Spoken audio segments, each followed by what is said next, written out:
Abramos a palavra de Deus para a nossa meditação no Evangelho do Senhor Jesus Cristo, conforme Marcos escreveu.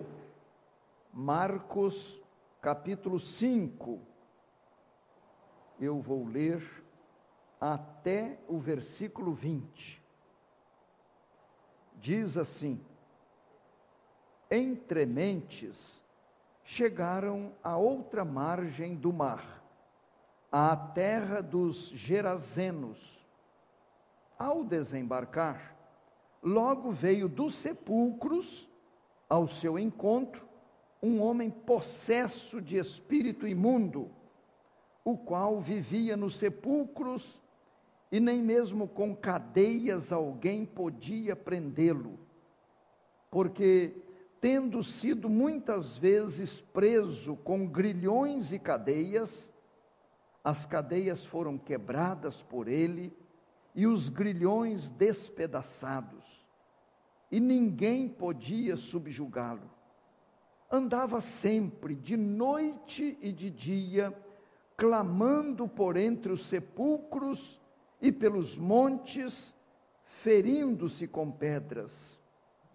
Quando de longe viu Jesus, correu e o adorou, exclamando com alta voz: Que tenho eu contigo, Jesus, Filho do Deus Altíssimo?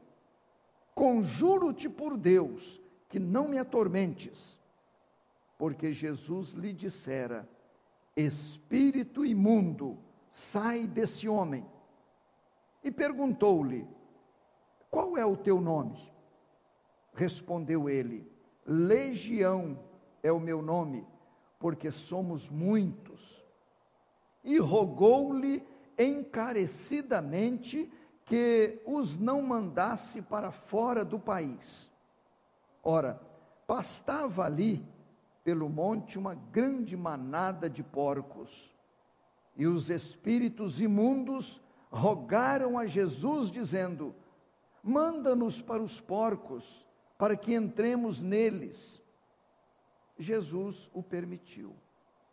Então, saindo os espíritos imundos, entraram nos porcos, e a manada, que era cerca de 2.000, precipitou-se despenhadeiro abaixo, para dentro do mar, onde se afogaram.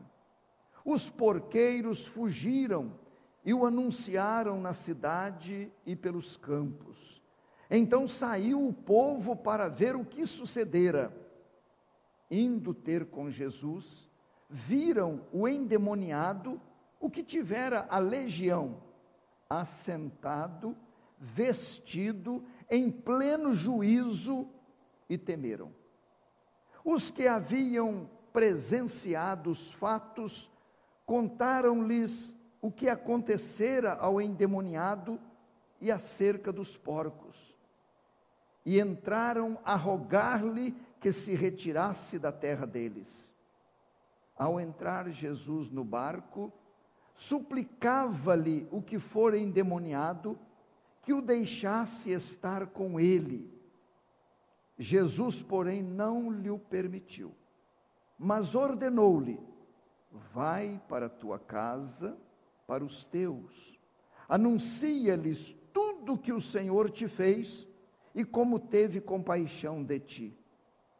Então ele foi e começou a proclamar em Decápolis tudo o que Jesus lhe fizera, e todos se admiravam. Glória a Deus. Meus prezados, todos os textos da Bíblia chamam a nossa atenção, mas eu creio que os irmãos concordam comigo quando eu digo que alguns chamam mais a nossa atenção. Não é assim? Alguns atraem os nossos olhos, o nosso coração. E para mim, este texto é um deles. Eu acho impressionante. Agora há pouco estava pensando e dizendo a Jesus: o que eu vou ler está registrado há muitos e muitos séculos,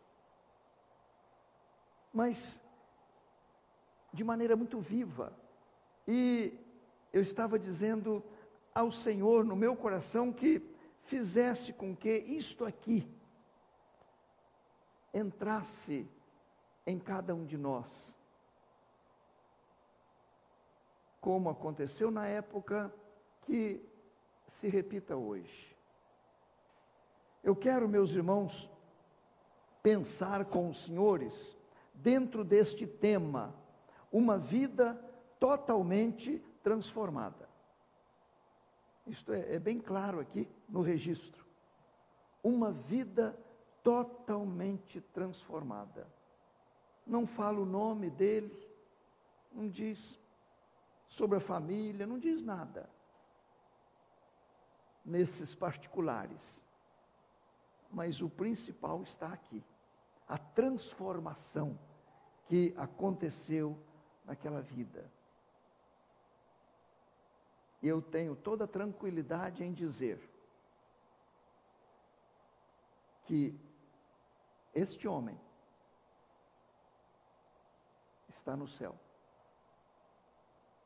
Eu digo isto com total confiança. Está no céu. A mudança que aconteceu nele fez dele uma nova pessoa, uma nova criatura. E eu posso dizer aos irmãos que o céu é um lugar, é o lugar dos ex-endemoniado, ex-assassino, ex-viciado, ex-criminoso, ex-infeliz. O céu é lugar dos ex. Vamos pensar nisso, né? Só tem ido para lá pessoa que foi aqui neste mundo infeliz, mas houve uma mudança, perdido, passou a ser salvo em Cristo. Eu quero que os irmãos observem 3 pontos aqui nesta passagem. O primeiro deles, eu saliento aqui, vida comprovadamente infeliz. Concordam comigo? Vida comprovadamente infeliz. Refiro-me a este do texto, que era um endemoniado e Deus operou maravilhas. Vida comprovadamente infeliz. Vejam os relatos para que concordemos que tratava-se de um homem infeliz. Observem bem, eu vou reler 3 versículos, 2, 9 e 13. Versículo 2: ao desembarcar, falando sobre Jesus, logo veio dos sepulcros ao seu encontro um homem possesso de espírito imundo. Versículo 9. Jesus perguntou-lhe: qual é o teu nome? Respondeu ele: Legião é o meu nome, porque somos muitos. Versículo 13. Jesus o permitiu, ele pediu que ele fosse para os porcos. Então, saindo os espíritos imundos, entraram nos porcos. Viram aí nesses 3 versículos, fala de espíritos imundos, fala de endemoniado. Meu Deus! O homem era um infeliz comprovadamente pelo fato de ser um possesso de demônios. Não tem possesso feliz. Não existe nenhum possesso de demônios que possa se apresentar como uma pessoa feliz. Todos os possessos que eu já vi, todos os possessos que eu já encontrei, e pela graça de Deus trabalhamos e obtivemos vitória. todos eles eram pessoas infelizes. Me lembro de uma moça, filha de um médico aqui em São José dos Campos, possessa de demônios. Passamos a noite inteira expulsando demônios daquela vida. Moça de boa aparência, posição social muito boa, possessa de demônios. Aquele homem era um infeliz porque era um possesso. Outra coisa, meus irmãos, vejam no versículo 3, o qual vivia nos sepulcros.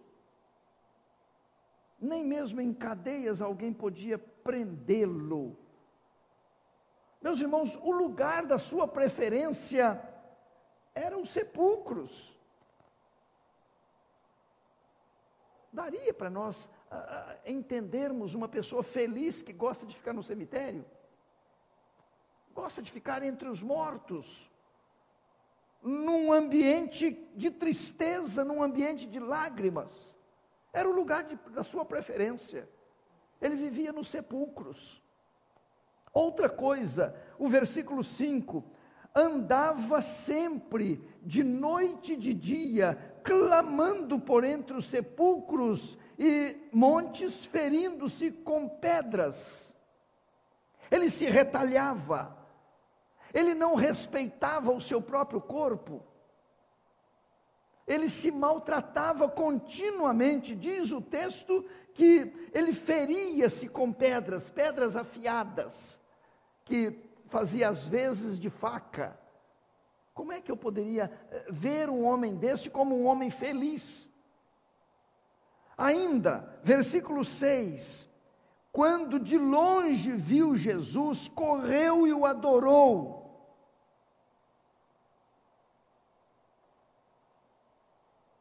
Especialista em enganar. Especialista em enganar. Ele não foi adorar Jesus porque queria exaltar a pessoa de Jesus Cristo. De jeito nenhum, não tomem jamais este registro desta forma. A Bíblia fala sobre espíritos enganadores. Os demônios são espíritos enganadores. A primeira reação daquele endemoniado era ir ao encontro de Jesus Cristo, como de fato o fez, e prostrou-se ali para adorá-lo, mas não era adoração sincera, era uma aparente submissão.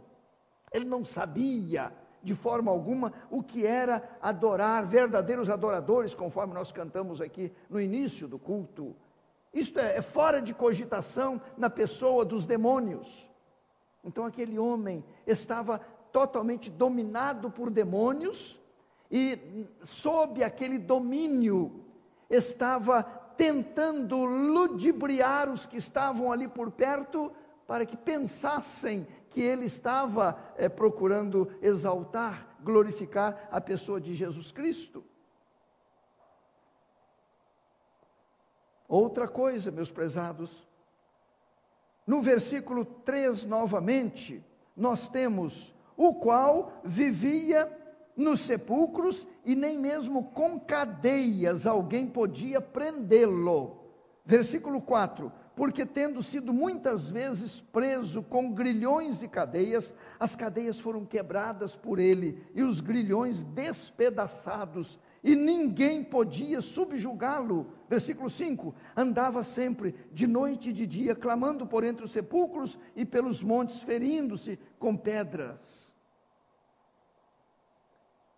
Fora preso várias vezes. Usemos aí a palavra bem moderna, algemado, acorrentado. Mas ele despedaçava tudo. O homem, dominado pelos demônios, ele tinha uma resistência sobrenatural. Sobrenatural. Nada absolutamente o segurava. Mas outra coisa que me chama a atenção, o prazer dele era a morte. Observem bem, diz o texto, vivia nos sepulcros. Diz o versículo 5, clamava entre os sepulcros. Ainda o versículo 5, feria-se com pedras. E no versículo 13, ele levou cerca de 2.000 porcos para o despenhadeiro abaixo para morrer. Parece que tudo nele girava em torno de morte. Notaram? Tudo em torno de morte. Meus prezados, eu creio que agora todos concordam comigo que a vida dele era comprovadamente infeliz. Comprovadamente. Alguém poderia dizer, hoje ainda bem que não existe isso. Está enganado. Se alguém pensa assim, está enganado. Hoje nós temos inúmeras pessoas, homens, mulheres, jovens, comprovadamente infelizes. Irmãos e amigos, os demônios são muito inteligentes. Nós não encontramos com frequência possessos de demônios, mas encontramos com frequência pessoas sob a influência de demônios. Os demônios não entraram, mas os demônios influenciam. Há uma obsessão, há alguma coisa das trevas no comando de muitas vidas. Pessoas que têm preferência por lugares impróprios, pessoas que não respeitam seus próprios corpos, numa verdadeira autodestruição. Estou falando da nossa época, tirando esses exemplos aqui e trazendo para a nossa época. Pessoas especialistas em enganar, líderes que enganam, pregadores que enganam, religiosos que enganam. Pessoas que têm uma resistência física que a ciência não explica. É impressionante. São do mal, influenciados pelo mal, infelizes comprovadamente, e numa resistência física. Eu fico impressionado porque eu vejo constantemente pessoas assim. E pessoas cujo prazer é só naquilo que não presta, é só naquilo que não alegra, é só naquilo que não faz bem, só naquilo que não louva e que não exalta a pessoa de Deus. Primeira coisa que eu queria salientar era isto. Aquele homem, eu não tenho dúvida de que ele dava mostras abundantes da sua infelicidade. Mas a segunda coisa, meus irmãos, é o amor, o poder e a autoridade do Senhor Jesus Cristo. Isso aqui, para mim, é o que há de mais precioso. O amor de Jesus, o poder de Jesus, a autoridade de Jesus. Eu tenho que focar isto noite e dia, continuamente na minha vida. Observem que no versículo 8 nós temos, porque Jesus lhe dissera, espírito imundo, sai desse homem. Eu estou vendo aqui amor, estou vendo poder, estou vendo autoridade. Se não houvesse em Jesus amor, Jesus não se importaria com aquela possessão. O amor o levou. Ninguém fez pedido, muito menos o infeliz. Ele não tinha condições de fazer pedido a Jesus, me liberte desses demônios. Não tem, o endemoniado não tem condições de fazer isso. A sua mente está sob o controle dos malignos. Mas o Senhor Jesus Cristo, com um amor incomparável, com um poder incomparável, com uma autoridade que só Ele tem, Ele disse, espírito imundo, sai desse homem. Eu gosto muito desse tratamento com demônios, chamando-os de espíritos imundos. Imundos. Não há pureza, só há imundície. Eu gosto de ver isso na Bíblia. Prezados, eu me lembro assim de vários textos da Bíblia. Assim como Jesus operou ali, usando o seu amor, o seu poder e a sua autoridade. Ele fez isso com Maria Madalena. ela tornou-se um instrumento utilíssimo nas mãos de Jesus. Aliás, ela foi a primeira pessoa a ver Jesus Cristo ressurreto. E Maria Madalena foi uma mulher endemoniada. Diz a Bíblia que ela possuía 7 demônios. É uma coisa que assusta. Se um demônio já é demais, ela possuía 7 demônios. E o Senhor Jesus Cristo a libertou. Eu vejo quantas curas. Jesus libertando o cego de Jericó. Jesus libertando os 10 leprosos. Jesus libertando aquela mulher hemorrágica que já fazia 12 anos. Jesus libertando aquela outra mulher encurvada sob o peso de Satanás, já fazia 18 anos. Jesus libertando aquele homem paralítico lá no tanque de Betesda, que fazia 38 anos que ele estava com aquela paralisia. Como eu gosto de ler isso na Bíblia. O texto aqui no versículo 4 diz assim: porque tendo sido muitas vezes preso com grilhões e cadeias, as cadeias foram despedaçadas por ele, e os grilhões quebradas e os grilhões despedaçados, e ninguém podia subjugá-lo. Não havia solução humana para aquele homem. Interpretemos assim: não havia solução humana para ele.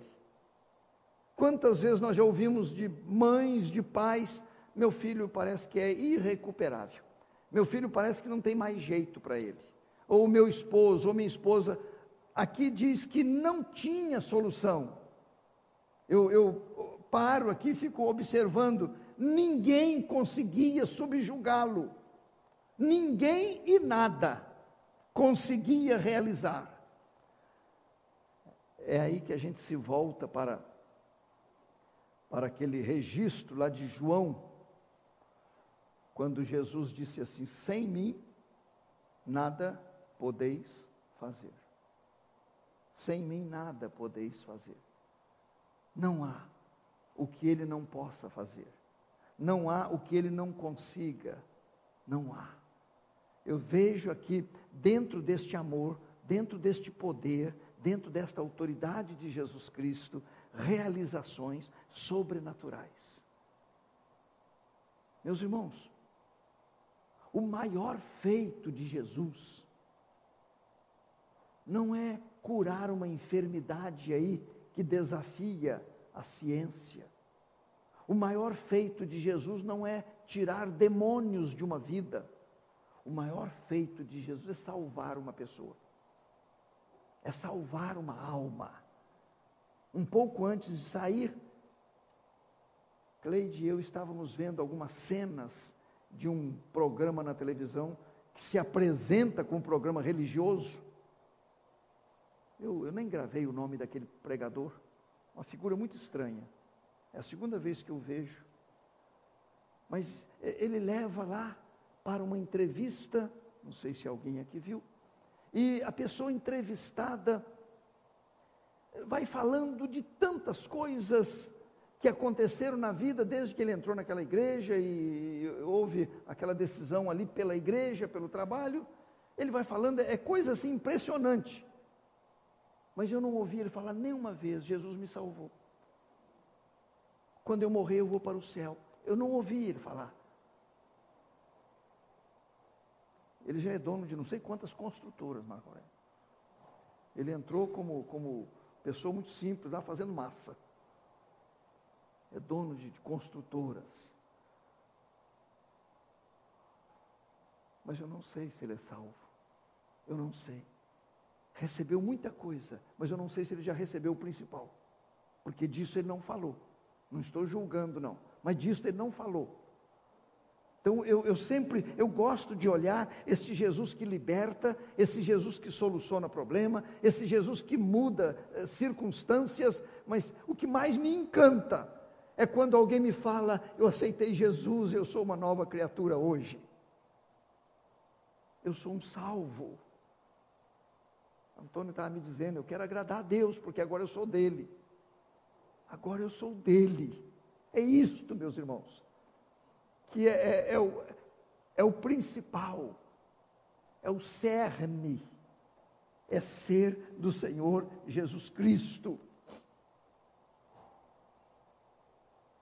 Eu disse no início que eu creio piamente que esse ex-endemoniado está já usufruindo da glória eterna, mesmo sem ainda o seu corpo, porque haverá a ressurreição dos corpos, mas a pessoa dele, a sua alma, já está usufruindo. E eu irei conhecê-lo. Nós iremos conhecê-lo pela graça do Senhor Jesus Cristo. Mas eu termino. Eu disse que o tema é uma vida totalmente transformada. Agora então, com esta última parte, uma vida totalmente transformada. Observem, meus prezados, o versículo 15. Diz assim: indo ter com Jesus, as pessoas viram o endemoniado, o que tivera a legião. Como é que ele estava? Ele não estava mais andando pelo sepulcro, inquieto, agitado. Ele estava sentado. Pronto. A coisa já mudou aqui. Ele estava sentado. Ele não estava seminu. Ele estava vestido. Ele não estava com o seu raciocínio descontrolado, desorganizado e manipulado por demônios. Diz o texto, olha que coisa maravilhosa, em perfeito juízo, assentado, vestido em perfeito juízo.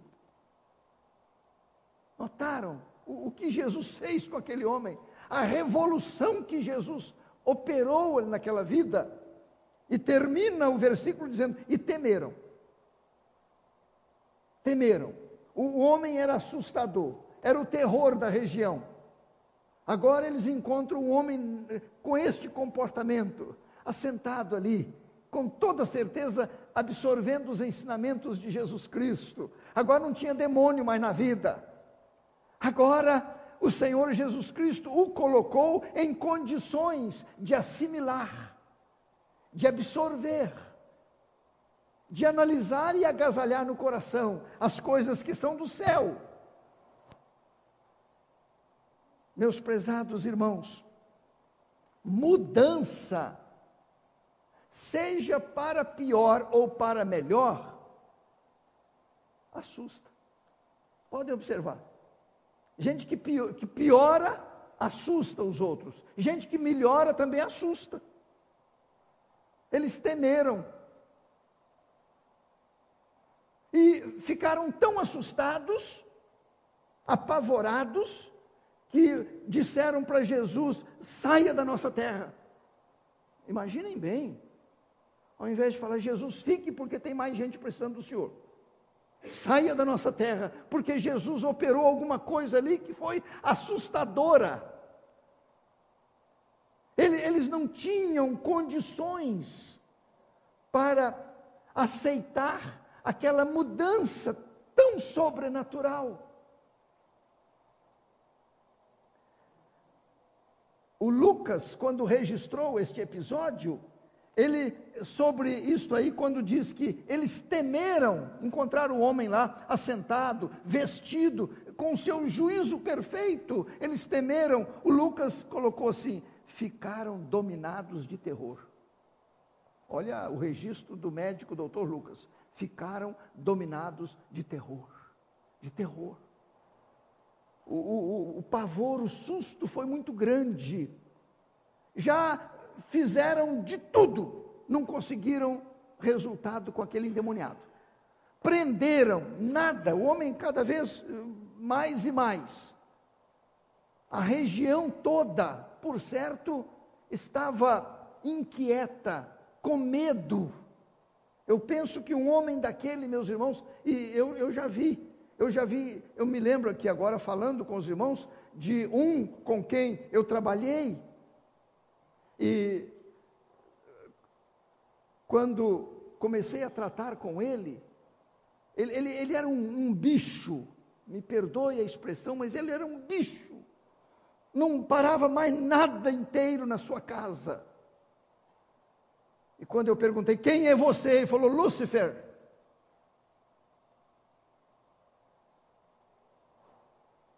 ele sofreu demais, demais. A maioria das pessoas não sabem quem é Satanás. Não sabem quem são os demônios. Não sabem, não fazem ideia. Não fazem ideia.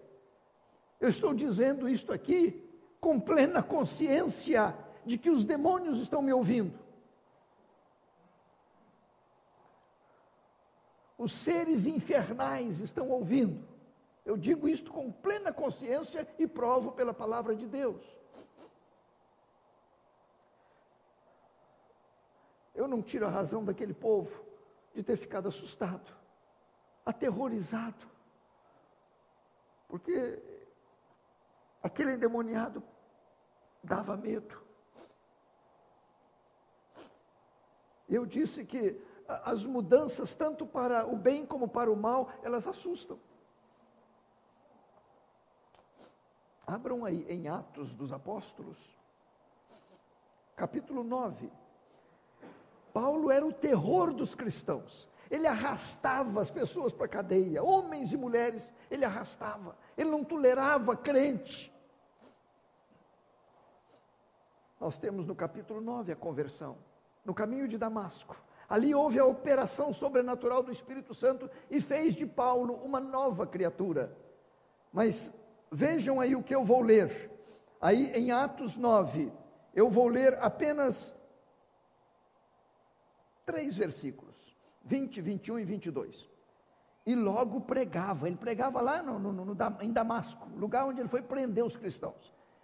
E logo pregava nas sinagogas a Jesus, afirmando que este é o Filho de Deus. Olha a mudança. Ora, todos os que o ouviam estavam atônitos e diziam: não é este o que exterminava em Jerusalém os que invocavam o nome de Jesus, e para aqui veio precisamente com o fim de os levar amarrados aos principais sacerdotes? Saulo, porém, mais e mais se fortalecia e confundia os judeus que moravam em Damasco, demonstrando que Jesus é o Cristo. Olhe bem, a mudança naquele homem foi tão grande que o povo estava perdido em seus pensamentos e julgamentos. Estavam atônitos. Depois ele precisou até sair de lá. Mas, meus prezados irmãos, somente Jesus transforma. Ninguém mais. Somente o Senhor Jesus Cristo. Ele disse, pouco antes de subir, já havia morrido, ressuscitado, ficou 40 dias aqui no mundo aparecendo para várias pessoas, conversando, confirmando para todos a sua ressurreição, e quando ele estava para subir, hoje ele está à direita de Deus Pai, intercedendo por nós. Pouco antes de subir, ele disse: toda a autoridade me foi dada nos céus e na terra. Toda a autoridade. Ninguém mais pôde dizer isto, somente o Senhor Jesus Cristo, esse que operou transformação na vida deste Gerazeno, este que transformou este coração. E eu termino. Voltem aí as suas vistas para 18, 19 e 20. Eles pediram a Jesus que se retirasse, não queriam Jesus naquela região. Versículo 18, ao entrar Jesus no barco, suplicava-lhe o que fora endemoniado, que o deixasse estar com ele. Jesus, porém, não lhe o permitiu, mas ordenou-lhe: vai para a tua casa, para os teus, anuncia-lhes tudo o que o Senhor te fez, e como teve compaixão de ti. Então ele foi, e começou a proclamar em Decápolis tudo que Jesus lhe fizera, e todos se admiravam. Notaram, meus irmãos, que coisa impressionante? Jesus não opera milagres sem objetivo. Jesus não realiza nada sem propósitos.